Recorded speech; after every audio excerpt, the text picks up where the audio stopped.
Olá, meus amigos, sejam bem-vindos. Eu sou o Thiago Karapetkov, professor de Direito Empresarial aqui do curso ênfase. E durante esse período, vamos conversar um pouquinho sobre a minha matéria, voltado para a turma, para a prova de Juiz Federal e de Ministério Público Federal. O que eu tenho para falar sobre a minha matéria e a sua prova?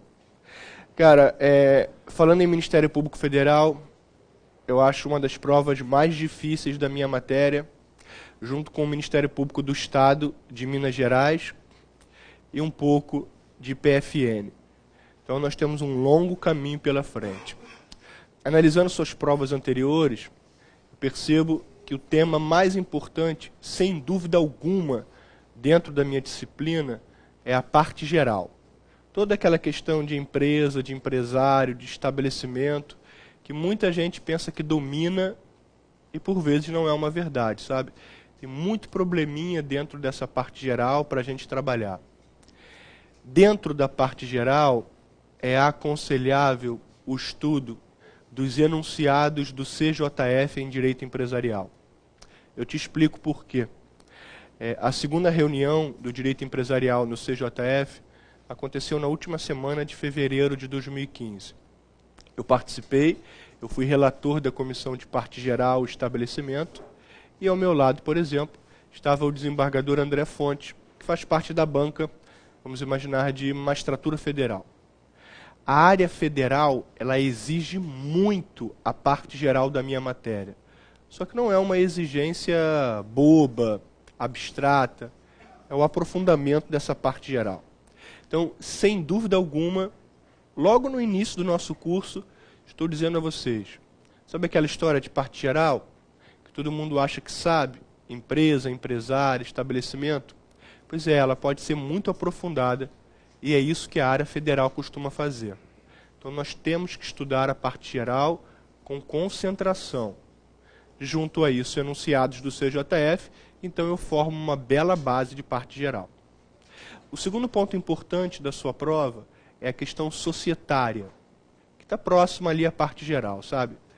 É claro que todo mundo vai de prima pensar em limitada ou sociedade anônima. Verdade, são os dois tipos societários mais utilizados do Brasil e do mundo. Mas existem tipos societários pequenos, digamos assim, que a tua prova adora perguntar, sabe? Todo mundo estuda limitada, todo mundo estuda SA, e aí o cara vem e joga em nome coletivo, joga com mandita simples, a em conta de participação é importantíssima. Na área federal é isso que cai. O cara joga uma em nome coletivo e todo mundo erra. O cara joga em conta de participação e todo mundo erra. Então, depois da parte geral, eu chamo atenção para a área societária. Limitada, SA, mas principalmente os tipos societários de pequeno e médio porte que vamos estudar aqui. Depois da área societária, em terceiro lugar, vem a 11.101, a falência e a recuperação. Não que você venha trabalhar no procedimento falimentar ou no procedimento de recuperação. Você não vai trabalhar nesse procedimento, é um procedimento de área estadual. Mas eu tenho inúmeros conflitos da Justiça Federal com a Justiça Estadual que cuida desse procedimento. Então, os créditos tributários, como ficam nesse meio do caminho, então, são inúmeros conflitos de competência.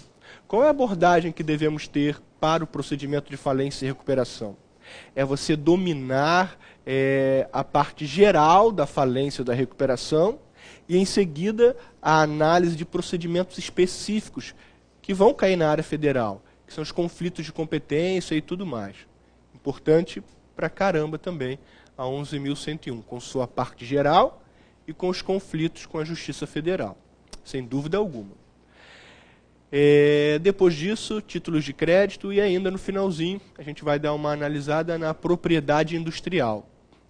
A propriedade industrial, a análise de toda a marca, toda a história de patente, de registro, de indicação geográfica, isso é importantíssimo para uma área federal, já que o INPI, que é todo o registro e a proteção dessas descobertas, dessas invenções, situa-se numa esfera federal. Então, eu termino aqui a minha análise doutrinária, acadêmica de tudo isso, sabe, da sua área federal. Parte geral, o mais importante de tudo. Societário, falência e recuperação, um pouco de títulos de crédito ainda e propriedade industrial. Seriam os tópicos principais. Tudo isso eu devo enxergar nos informativos do STJ e nos enunciados do CJF. Informativos do STJ e enunciados do CJF vão andar em harmonia com essa minha fala anterior. Informativos do STJ e enunciados do CJF. Agora eu indico a vocês uma bibliografia. Vamos analisar um pouco a bibliografia voltada à minha matéria. Meus amigos, hoje no Brasil, eu fui pesquisador durante muitos anos, sabe? Então eu fiz uma análise para a maioria das editoras. Fiz uma análise para Atlas, para Forense, para GEM. Eu enxergo hoje como o melhor livro para concurso, o melhor conjunto, volume 1, 2 e 3, do professor Ricardo Negrão. No meu entender, é o conjunto mais completo. Volume 1, 2 e 3, do professor Ricardo Negrão. No meu entender, é o conjunto ali de uma literatura empresarial voltada a concurso público mais apropriada. Eu tenho inúmeras outras opções, sabe? Eu posso falar de alguns clássicos. Fábio Ulloa, Sérgio Campinho, professor Tavares Borba, são alguns clássicos possíveis de serem estudados, sabe? Fábio Ulloa, Sérgio Campinho, professor Tavares Borba, podem muito bem, cada um em sua área, ser utilizado por vocês. Tem um livro que tem saído muito na parte de título de crédito, principalmente, para os meus alunos da parte um pouquinho diferente de vocês, mas que serve para vocês também, que é da Escola de Magistratura aqui do Rio de Janeiro, que é o livro do professor Marlon Tomazetti. Por que eu digo isso? O melhor livro de títulos de crédito no Brasil é o livro do professor Luiz Emídio. Cara, só que é um livro gigantesco. E aí você já tem preconceito com direito empresarial quando vê uma Bíblia vermelha. Acho que é uma grossura dessa assim. Aí você se assusta. Então estou te trazendo uma outra opção para títulos de crédito. O melhor, sem dúvida, em títulos de crédito, Luiz Emídio. Mas ele pode sim ser substituído pelo volume 2 do professor Marlon Tomazetti. É uma leitura mais agradável, mais rápida, tem servido muitos candidatos por aí. Então, Ricardo Negrão, os 3 volumes, minha primeira indicação. Posso substituir por alguns clássicos, tradicionais, como o Fábio Ulloa, o Sérgio Campinho e o Tavares Borba. Além disso, em títulos de crédito, eu estava lhe dizendo que o melhor livro é do Luiz Emídio, mas ele pode ser substituído pelo volume 2 do professor Marlon Tomazetti. Tudo bem? Seria uma bibliografia indicada aos senhores. Tudo isso, como eu já disse, voltado aos informativos do STJ e enunciados do CJF. Pronto, é isso. Dizia também a vocês que toda a nossa aula continua através do meu Facebook, Thiago Karapetkov. Ali é algo extremamente profissional. Eu não consigo acreditar no mundo jurídico de maneira informal como muitos fazem. Eu levo muito a sério isso aqui, então o meu Facebook é somente de matéria. Se você está na internet e não está estudando, é uma perda de tempo para mim. Isso não vale a pena no meu entender. Então o meu Facebook ele contém apenas tópicos de prova. Eu fiz uma revisão para o pessoal da prova da Petrobras que aconteceu, vou fazer para o pessoal de AGU, PFN, vou fazer de Defensoria Pública de São Paulo, para os meus alunos de São Paulo, e vou fazer para vocês quando chegar a sua prova de Magistratura Federal e Ministério Público Federal também. Jogo sempre dicas ali e na véspera da sua prova faço uma grande revisão. Então é um instrumento que eu julgo importante para vocês por ser algo extremamente voltado aos estudos e nada além disso. Muito bem, vamos lá, cara. Vamos agora ao que interessa. Na aula de hoje eu inicio parte geral do direito empresarial. Vamos lá. Eu começo do início da minha matéria, sabe? Da origem. A origem, o histórico do direito empresarial. Besteira estudar isso? Não. Já caiu em prova. Vamos lá. As duas últimas etapas que eu vou explicar aqui passam a ser relevantes em prova. As duas primeiras são mais tranquilas. Vamos lá. Origem, histórico do direito empresarial. 4 são as etapas da minha disciplina. Antes disso, vou falar um pouquinho sobre a minha didática. Eu falo sem parar. Sem parar. Eu chego aqui e vou falar conteúdo de ponta a ponta. Sua mão vai doer, seu caderno vai estar lotado e essa é a minha maior alegria. No final de cada bloco de estudo, eu paro e faço uma revisão de tudo que vimos nesse bloco para você despertar e ver que você escutou, você aprendeu alguma coisa. Eu trago esse método da Fundação Getúlio Vargas e acho muito válido para vocês. A FGV gastou um dinheiro com um neurocientista, com as pessoas que estudam cérebro, e compreendeu que no final de cada estudo, se você realiza ponderações, se você faz as tais questões de automonitoramento, ainda mais vocês que estudam muitas disciplinas, isso vai te ajudar bastante. Você já vai entender o que é isso. Agora sim. 4 etapas, 4 fases do direito empresarial. Primeira delas, feudalismo. Lembra sua aula de história? Corporações de ofício. Quem fazia parte daquele grupo de artesanato tinha um regramento rígido. Quem não fazia, lamento, vá ao direito comum. Vou sempre repetindo. Primeira fase do direito empresarial, feudalismo, as corporações de ofício. Quem se enquadrava naquele grupo de artesanato, ótimo, tinha um regramento diferente, dinâmico. Quem não se enquadrava, lamento, mas vai perder tempo na justiça comum. Não é tão relevante para a prova essa primeira fase. Só para uma interpretação sua, só para uma construção doutrinária sua. Vamos à segunda fase do direito empresarial. Eu chego à época de Charles Chaplin, Revolução das Máquinas, Revolução Industrial. As coisas mudam. Agora eu tenho grandes maquinários, eu tenho o surgimento, ou melhor, o aprimoramento do direito do trabalho, mas o direito empresarial está bem devagar. Tem que mudar algumas regras e tudo mais.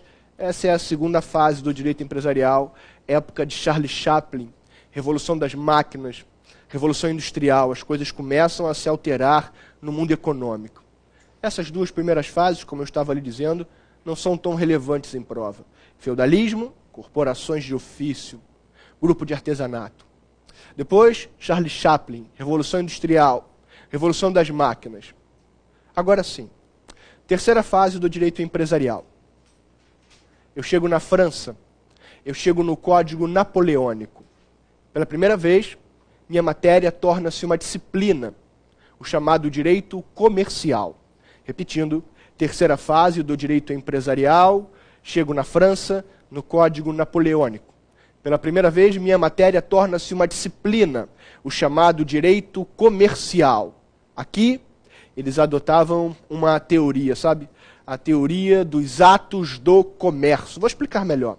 Repetindo, terceira fase do direito empresarial, Código Napoleônico, chego na França. Pela primeira vez, minha matéria torna-se uma disciplina, como eu estava lhe dizendo, o direito comercial. A França adotava a teoria dos atos do comércio.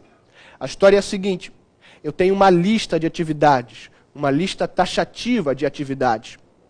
Quem, por acaso, realiza uma atividade dessas, se enquadra no meu direito comercial. Um regramento dinâmico, próprio, eficaz. Quem não se enquadra nessa lista, lamento, vá ao direito comum.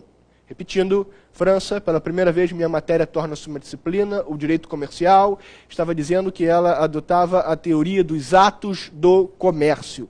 Uma lista de atividades, uma lista taxativa. Quem exerce, quem pratica determinada atividade, se enquadra no tal direito comercial. Abro aqui a gaveta e aplico a vocês o regramento próprio. Quem não se enquadra, lamento, fique com o direito comum. Mas isso gerou uma grande problemática, sabe? Porque nessa lista de atividades, eu deixo de fora personagens importantes à economia à época. Eu deixo de fora a prestação de serviço, eu deixo de fora o agronegócio, a agroindústria. 2 fatores, talvez os maiores fatores da economia europeia à época. E isso não foi uma boa, sabe? Isso não foi uma boa atitude. O que gera um desconforto na sociedade europeia. Começam as pressões sociais, até que chegamos à quarta e atual fase do direito empresarial. Que fique claro, A França adotava a teoria dos atos do comércio, uma lista de atividades. Praticou alguma delas? Seja bem-vindo à minha matéria. Não? Então eu lamento. E eu deixo de fora atividades essenciais, indispensáveis à época, e eu estava dizendo sobre a prestação de serviço e o agronegócio. Isso não foi uma boa ideia, o que gera uma pressão social muito grande, até que chegamos na quarta e atual fase do direito empresarial. Sejam bem-vindos ao Código Civil Italiano de 1942.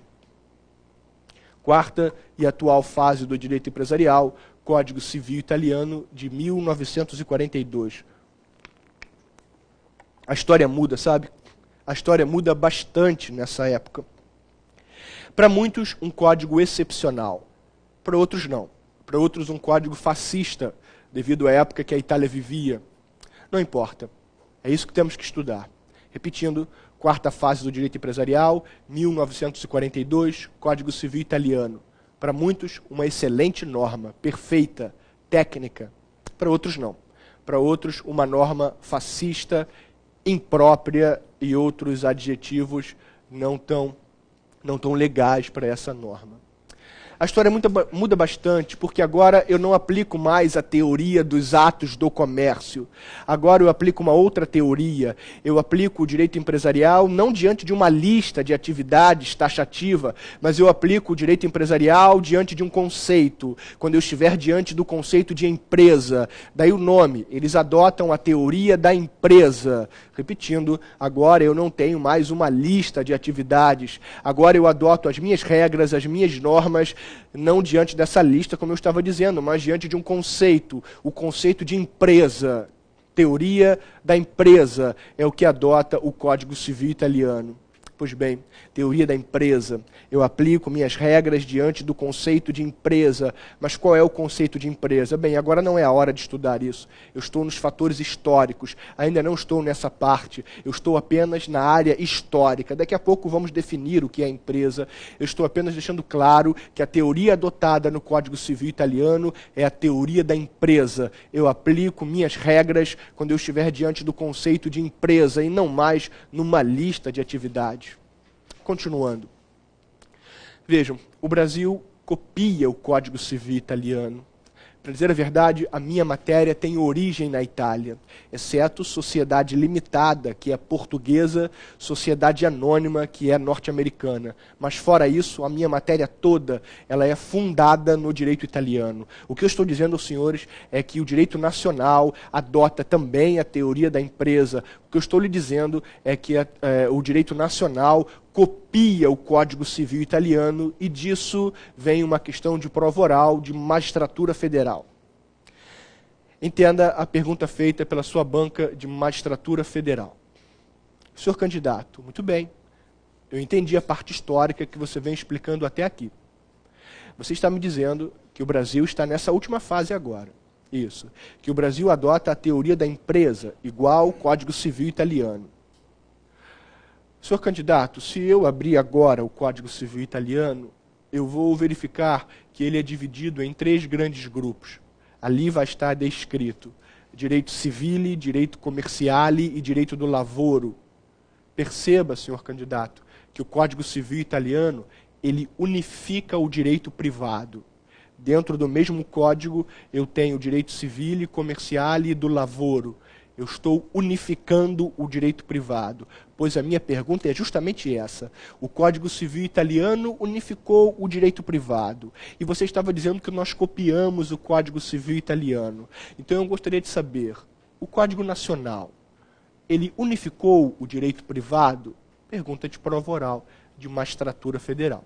Repetindo, Código Civil Italiano, de 42, para muitos um excelente código, para outros um código fascista, não importa, ele adota a teoria da empresa. Aplico minhas regras diante do conceito de empresa que daqui a pouco iremos estudar. Não tenho mais uma lista de atividades, e sim um conceito. Ótimo. E o Brasil copia isso tudo e adota a teoria da empresa.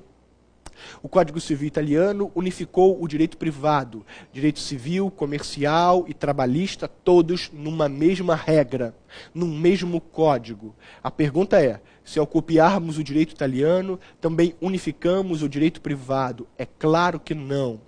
Entenda o porquê e saiba fundamentar. Se eu abro o Código Civil, ele é bem separado da CLT, sabe? Que tem regras próprias. E mais, a insolvência civil está de um lado no Código Civil. Agora, a insolvência empresarial está de um outro lado, que nós iremos estudar aqui, que é a Lei 11.101, a falência e a recuperação. Entenda, nós não unificamos o direito privado. Eu tenho o Código Civil de um lado, eu tenho a CLT do outro lado. Eu tenho a insolvência civil de um lado e a insolvência empresarial do outro lado. É um tema de direito empresarial separado. Não é assim que funciona. Nós não unificamos o direito privado. A única coisa que eu poderia ponderar nessa indagação é dizer que o que nós unificamos foi o direito obrigacional. Esse sim, o direito nacional fez. Unificou o direito obrigacional através do grande mestre, o professor Silvio Marcondes, ele que elaborou o Código Obrigacional. Repetindo, o direito nacional copia a Itália, adota a teoria da empresa, mas não unifica o direito privado. De um lado eu tenho o Código Civil e do outro separado a CLT. De um lado eu tenho a insolvência civil e bem separado a insolvência empresarial. Não unificamos o direito privado. O que fizemos foi a unificação do direito obrigacional. Esse sim, realizada através do professor Silvio Marcondes. Esse sim, realizada através do professor Silvio Marcondes, que fique claro, então, o Brasil adota a teoria da empresa. Estamos nessa fase, na quarta fase. E eu queria apenas acrescentar aos senhores que está prestes a surgir uma nova etapa no direito empresarial. O projeto de lei 1572 do professor Fábio Ulloa tenta trazer o novo Código Comercial ao Brasil. O projeto de lei 1572, que tem como um dos seus principais incentivadores o professor Fábio Ulloa, o ministro Noronha do STJ, tenta trazer ao Brasil um novo Código Comercial. O que eu tenho a falar sobre isso? Primeiro, entenda, essas foram as fases do direito empresarial. Agora compreenda que posso evoluir, antecipar o estudo de vocês e dizer, senhores, atenção ao projeto de lei 1572, que um dos seus maiores incentivadores é o professor Fábio Ulloa e a PUC São Paulo, na qual ele é filiada. Temos também o ministro do STJ, Noronha, e alguns outros profissionais de relevante conhecimento jurídico no Brasil. O que eu tenho a falar para vocês sobre o novo Código Comercial? Eu tenho a falar que não tem uma tranquilidade como existiu no novo Código de Processo Civil. As coisas aqui ainda não estão maduras, as coisas aqui caminham para uma briga muito grande. De um lado, tenho a PUC São Paulo e a PUC Minas, com o professor Fábio Ulloa. Temos também a Fundação Getúlio Vargas apoiando o novo Código Comercial. Da Fundação Getúlio Vargas, nós temos o professor Cássio Cavalli, nós temos o professor Márcio Guimarães, banca de Ministério Público do Estado do Rio de Janeiro, temos também o professor Paulo Penalva, influência na banca de PGE, PGM, influência em todo o Brasil sobre recuperação. Mas do outro lado, eu tenho profissionais fortíssimos, totalmente contrários, até de maneira ríspida, ao novo Código Comercial. Eu tenho a USP contrária a esse novo código, eu tenho a Universidade Federal da Bahia contrária a esse novo código, nós temos a Universidade do Estado do Rio de Janeiro contrária ao novo código. As coisas não andam muito bem, não andam de fato muito bem para esse novo código. Tem uma influência política muito grande, mas existe um debate ainda maior ainda. Então, fique esperto com esse projeto de lei 1572, ele é extremamente importante para aqueles que desejam antecipar um estudo, porque quando ele acontecer, vai ser bem complicado para aqueles que estavam estudando. Muitas coisas tendem a se alterar. Cooperativa, por exemplo, vai passar a ser empresária, segundo a opinião de alguns. Enfim, não há que se falar ainda nesse conteúdo. Apenas ficar atento a todo o debate sobre o novo código que eles chamam comercial. Muito bem, essas foram as etapas do direito empresarial, sabe? As fases da minha matéria, a origem. Entenda agora o seguinte, a minha matéria, a parte geral da minha matéria, ela é dividida em 3 grandes partes. Existem 3 pilares que sustentam um direito empresarial.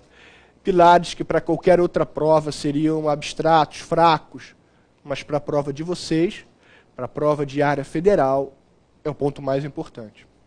A minha matéria, na parte geral, ela se divide nos 3 grandes conceitos que certamente todos vocês já ouviram falar: empresa, empresário e estabelecimento. É isso aqui que nós vamos estudar daqui para frente. O grande pilar inicial da minha matéria. Eu diria que todo professor de empresarial, ao iniciar um curso, ele começa com o conceito de empresa, de empresário e de estabelecimento. Eu vou começar e continuar, porque a gente tem que aprender cada ponto que você não consegue ver nesse conceito inicial. Eu começo com o primeiro deles, com o conceito de empresa. Afinal de contas, nós estávamos conversando que é o fundamento da minha matéria. Eu aplico as minhas regras quando eu estiver diante do conceito de empresa. Ótimo. Mas o que é empresa? É muito difícil de se conceituar empresa. Talvez eu esteja diante do ponto mais complicado de direito empresarial. O Código Civil italiano, ele não conceituou empresa diretamente. O Código Nacional, ao copiar o italiano, também não conceituou empresa diretamente. É difícil. Empresa no Brasil é uma coisa, empresa nos Estados Unidos é outra totalmente diferente. Empresa no Brasil é uma coisa, na China é outra, em Cuba está alterando agora. Em cada local eu tenho um conceito de empresa.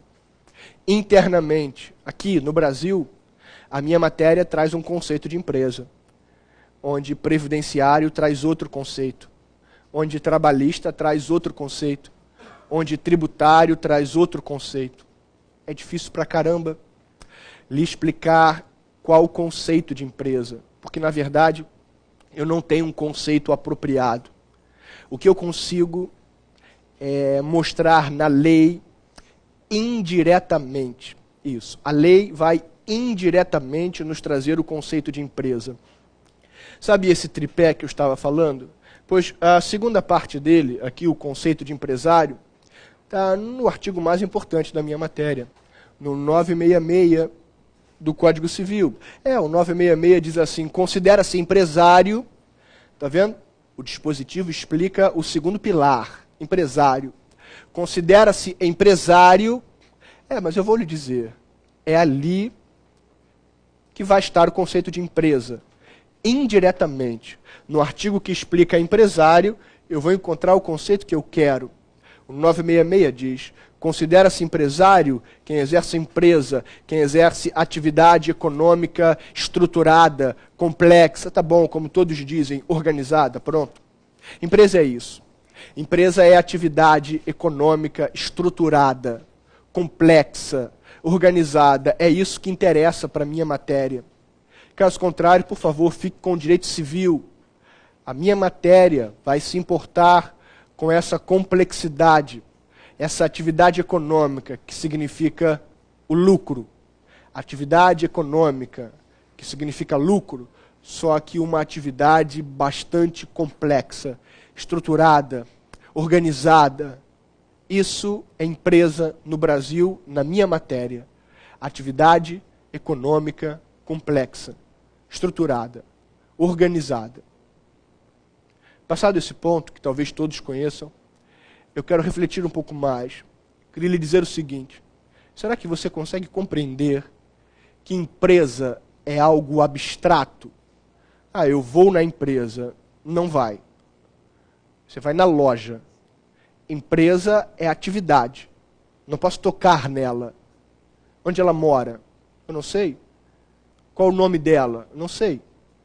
Empresa significa atividade econômica complexa. É algo abstrato. Porque eu estou refletindo isso para que você possa, desde já, embora não seja a hora, desde já, analisar essa figura aqui de baixo, olha, chamada Eireli, que eu participei desse projeto de lei, entrevistando os relatores e eles nada sabiam. e depois entrevistei o segundo relator, o senhor Marcelo Itagiba, aqui do Rio de Janeiro, e também nada sabia. Bem, empresa individual de responsabilidade limitada é um grande erro. Empresa é algo abstrato. Como ela vai ter responsabilidade, eu não sei. Ela mora aonde? Aonde posso citá-la? Não sei. A responsabilidade é de quem exerce a empresa. Uma pessoa que ainda vamos estudar, chamada empresário. Mas empresa é algo abstrato, que eu não posso tocar.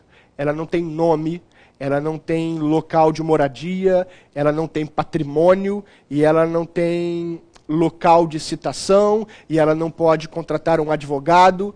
Empresa é a atividade em si, seja ela qual for, de um curso preparatório, como o curso ênfase, de uma padaria, atividade de vender pães em geral, é algo abstrato. Não posso tocar nela. Então entenda desde já o conceito de empresa. Empresa é atividade complexa, estruturada, organizada. Ela não poderia ter responsabilidade. É um erro essa nomenclatura e mais tarde iremos estudar com tranquilidade. Pronto, é isso. Eu adoto a minha matéria toda vez que estiver uma atividade econômica complexa, estruturada, organizada. Muito bem. Agora eu passo ao segundo pilar da minha matéria, ao conceito de empresário. Eu estava lhe dizendo, está no 966, ele diz assim, considera-se empresário, está vendo? Estou explicando o segundo ponto. Considera-se empresário uma pessoa física ou jurídica que exerce empresa, que exerce atividade complexa, organizada. Esse é o ponto que nós vamos estudar. Compreenda, no Brasil eu tenho 3 empresários. O individual, a sociedade empresária, e a Eireli, empresário também, apesar de se chamar empresa. Repetindo, considera-se empresário quem exerce empresa. Tenho 3 empresários no Brasil. O individual, a sociedade empresária, e a Eireli, que se chama empresa. Lamento, foi um erro do legislador. É isso que você tem que estudar. Chama-se, ou melhor, é um empresário, apesar de se chamar empresa. No Brasil, tenho 3 empresários, o individual, a sociedade e a Eireli. É esse o ponto que nós agora iremos aprofundar. O tema agora, o próximo tópico, é o empresário. Primeiro, faço observações gerais sobre o tema empresário. Primeiro ponto. Primeira observação dentro desse tópico chamado empresário. Veja, eu ainda não estou estudando nenhum deles. Eu ainda não estou estudando o individual, a sociedade ou a Eireli. Eu estou em observações gerais. Primeiro eu queria diferenciar de maneira muito clara. Uma coisa é empresário, outra coisa bem diferente é o sócio. O que nós vamos estudar a partir de agora é o empresário. Entenda, e eu dou sempre esse exemplo em sala de aula. Silvio Santos não é empresário. Silvio Santos é sócio. Empresário é o SBT, é a Telecena, é o Baú, é a Jequiti. Ele está aqui dentro. Ele chama-se sócio. Não é isso que estou estudando agora. Empresário tem 3. O individual, a sociedade empresária e a Eireli. Pessoa física, só esse aqui. O resto é pessoa jurídica. Pode ter certeza que o Silvio Santos não é empresário individual. Ele não responde ilimitadamente. Ele é sócio. E lembre-se, o que vamos estudar a partir de então é a figura de empresário e não do sócio.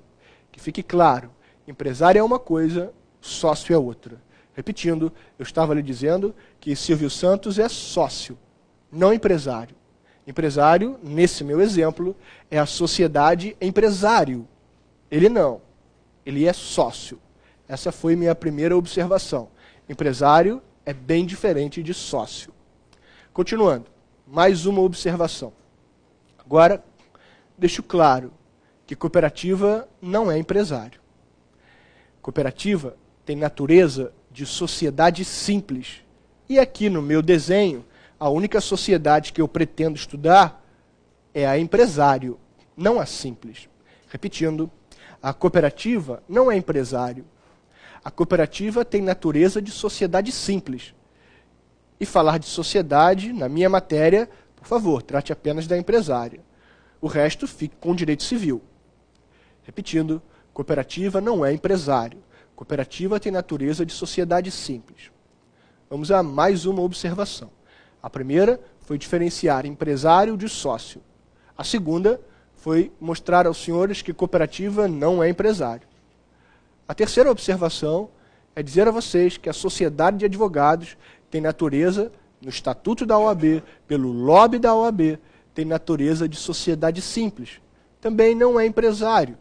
Eu disse que a única sociedade que me interessava é a empresária, e não a simples. Repetindo, sociedade de advogados tem natureza de sociedade simples. Está no estatuto da OAB. Pelo lobby da OAB, essa é a natureza de sociedade de advogados. Não há que se falar em pontos empresariais ali. Apenas natureza de sociedade simples. Continuando. Produtor rural é minha próxima observação dentro desse grande tópico chamado empresário. Mais uma observação, agora sobre o produtor rural. Entenda, o produtor rural no Brasil, ele é regido pelo direito civil. Essa é a regra. Produtor rural no Brasil é regido pelo direito civil, não é comigo. Todos os pontos com direito civil, não comigo. Regra. Porém, diz o artigo 971 do Código Civil. O artigo 971 do Código Civil, excepcionalmente, vai dizer: senhor produtor rural, caso queira, vá até o registro de minha matéria, vá até a junta comercial e equipara-se a empresário. Agora sim, seja bem-vindo à minha matéria. Repetindo, o produtor rural é regido pelo direito civil. Essa é a regra. Porém, excepcionalmente, o produtor rural, seguindo o artigo 971, que diz o seguinte: senhor produtor rural, caso queira, vá até a junta comercial e equipara-se a empresário. Seja bem-vindo à minha matéria, sabe? Você pode escolher entre empresária individual, sociedade empresária. E por que não? Diz o meu enunciado da última jornada do CJF. E por que não escolher Eireli? Não há problema algum. Repetindo, senhor produtor rural, diz o 971. Caso queira, vá até a junta comercial e equipara-se a empresário. Agora sim, seja bem-vindo à minha matéria. Vai exercer empresa, não é? Escolha uma das 3 formas que eu tinha desenhado aqui no quadro. Inclusive, diz o enunciado 62 da última jornada de direito empresarial, inclusive sendo Eireli. Não há problema algum quanto a isso.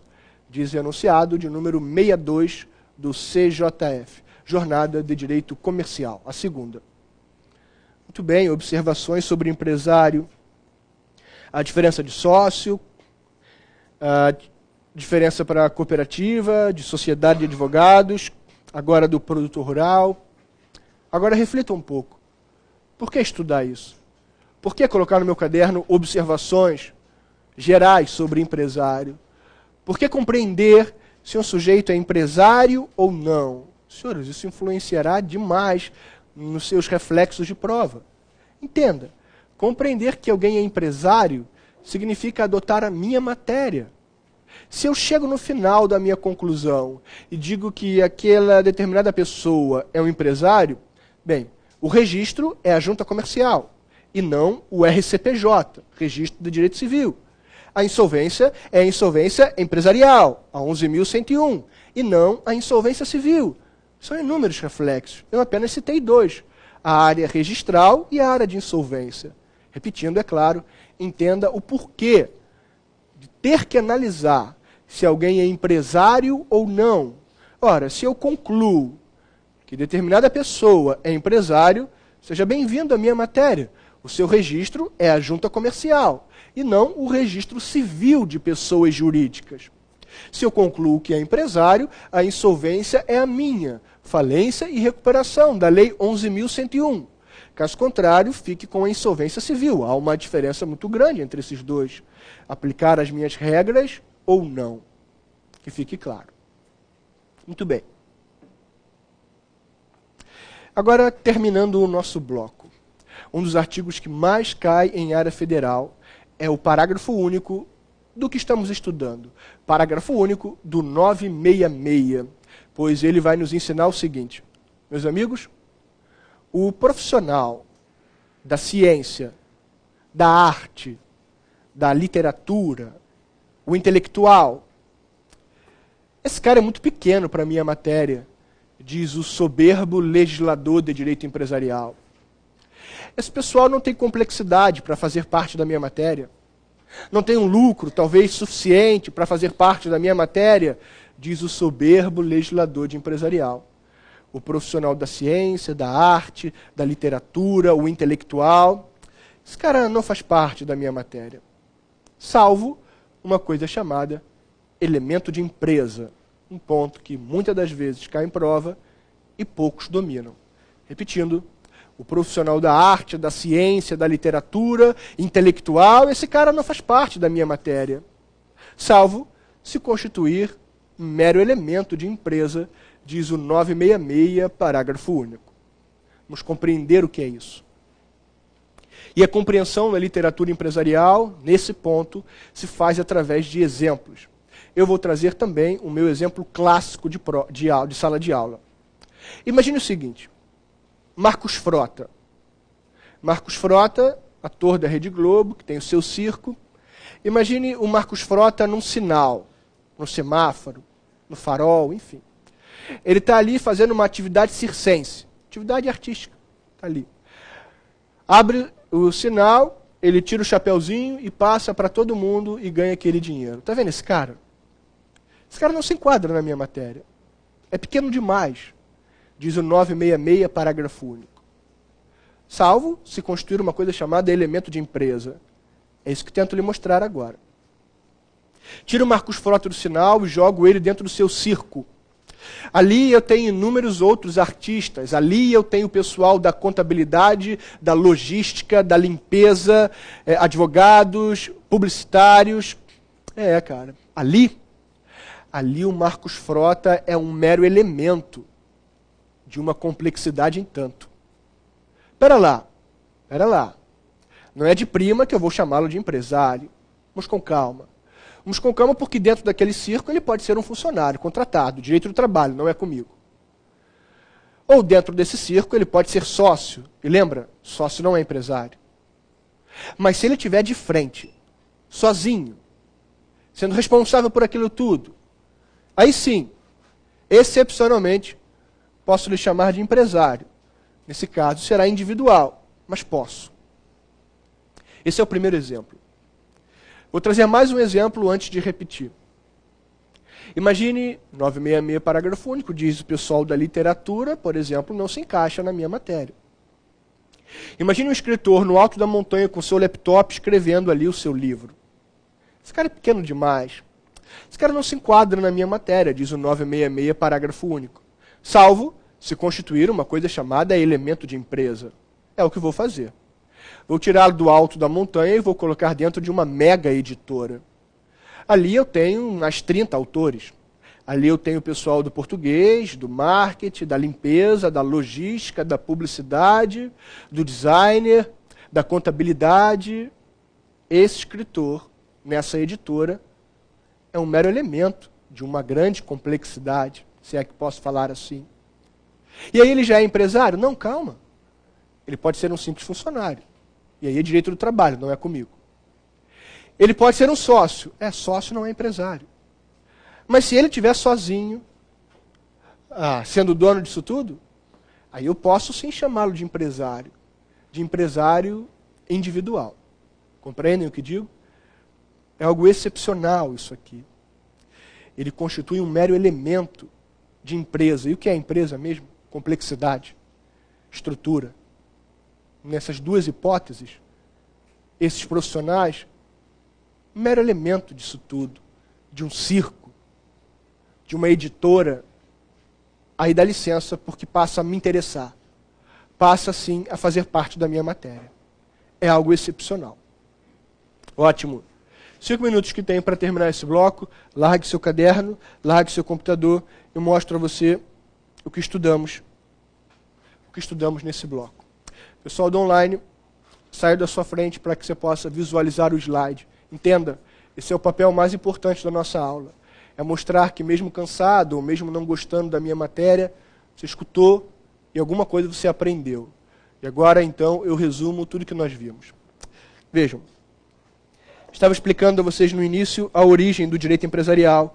Disse que tem 4 fases, 4 etapas. Feudalismo, corporações de ofício, grupo de artesão. 2, Charles Chaplin, Revolução Industrial. 3, começa a interessar para a prova. Teoria dos atos do comércio na França. Uma lista taxativa. Praticou aquela atividade, seja bem-vindo. Primeira vez minha matéria torna-se uma disciplina, o direito comercial. Só que deixou muita gente boa de fora, o que gera uma pressão social, e está lembrado? Chegamos à 4ª fase do direito empresarial, o Código Civil Italiano, lembra do ano? 42. Lembra da parte histórica? Pois é, era um momento de fascismo na Itália. Mas não importa, a teoria adotada agora passa a ser uma outra. Queria que lembrasse o nome, teoria da empresa. Eu adoto a minha matéria toda vez que estiver diante do conceito de empresa, que agora você já sabe. Empresa é a atividade econômica, complexa, estruturada, organizada. Difícil conceituar, não está na lei diretamente, mas é isso. Essas são as fases do direito empresarial. E agora o projeto de lei 1572 que chamei a atenção. O Código Civil Italiano unificou o direito privado. A gente copiou, mas não unificou o direito privado. A gente unificou apenas o direito obrigacional. Porque a CLT é separada, porque a insolvência empresarial é separada da civil, enfim, são vários os motivos. Adotamos a teoria da empresa, copiamos a Itália, só não unificamos o direito privado. 3 pilares da parte geral da minha matéria, estamos só começando, ainda não aprofundei. Empresa, empresário e estabelecimento. Empresa, já vimos. Atividade complexa, organizada. Quem exerce é o empresário, está no 966. Tenho 3 no Brasil. Individual, sociedade empresária e mais um empresário, apesar de se chamar empresa, a Eireli. Observações sobre empresário, disse o seguinte: estamos estudando empresário e não sócio. Sócio é uma coisa, empresário é outra. Cooperativa não é empresário, eu não desenhei ela ali embaixo do termo empresário. Tem natureza de sociedade simples. Sociedade de advogados, mesma coisa. Natureza de sociedade simples, agora é a hora de ponderar. Entenda o seguinte. Lembra do 966, parágrafo único, elemento de empresa? Imagine o seguinte, o advogado é um profissional intelectual. Ele não importa para a minha matéria, não é? Segundo o 966, parágrafo único. Só que agora eu pego esse advogado e jogo dentro de um mega escritório. BMA, Pinheiro Neto, Carvalhosa, Exirique, tem vários no Brasil. Pois é isso que fiz. Peguei esse advogado e joguei dentro de um mega escritório. Ali eu tenho mais 150, 200 espalhados no Brasil. Eu tenho mais 300 estagiários, tenho também o setor de imprensa, tenho o setor de contabilidade, tenho o pessoal da limpeza, tenho office boy, tenho o pessoal da economia, tem pesquisadores. Tudo isso, esse advogado, ali dentro, é um mero elemento daquela complexidade, não é? Pode ser um simples prestador de serviço, pode ser um sócio, mas se estiver sozinho, vai ser empresário. Perfeito o raciocínio. O raciocínio é esse. Só que pode parar. Porque pelo lobby da OAB, já lhe disse, não tenho como fazer esse perfeito raciocínio. Porque está no estatuto da OAB. Esqueça esse raciocínio correto que teve. Mas a sociedade de advogados será sempre sociedade simples. Por que deixar o advogado gastar dinheiro na junta comercial, se ele pode gastar na OAB? Para que dar publicidade na junta comercial, se ele pode ter o seu sigilo na OAB? Então, entenda que o raciocínio estava correto. Enquadrar o advogado no 966, parágrafo único que estudamos, legal. Tirei esse profissional intelectual, botei dentro de um escritório, enchi ele de complexidade. Poderia até enquadrar como empresário? Não, não poderia. Não poderia porque pelo lobby da OAB está no Estatuto dos Advogados, que será sempre, sempre sociedade simples. E sociedade simples não é com minha matéria. Continuando a nossa revisão. Produtor rural, regido pelo direito civil. Regra. Exceção. Caso queira, diz o 971, vá à junta comercial e equipara-se a empresário. Seja bem-vindo, vai, escolhe uma das 3 ali do canto. Toda essa conclusão é para saber, por exemplo, se eu aplico a lei de falência, de recuperação ou insolvência civil. É saber se aplico o registro empresarial ou o RCPJ. E terminei o meu bloco falando sobre o 966, parágrafo único, dizendo que o profissional intelectual, artístico, literário, científico, esse povo não se enquadra na minha matéria, salvo se eu enxergasse o ponto chamado elemento de empresa. Tudo bem? Esse foi o primeiro bloco. Agora eu faço o intervalo e já já nós retornamos.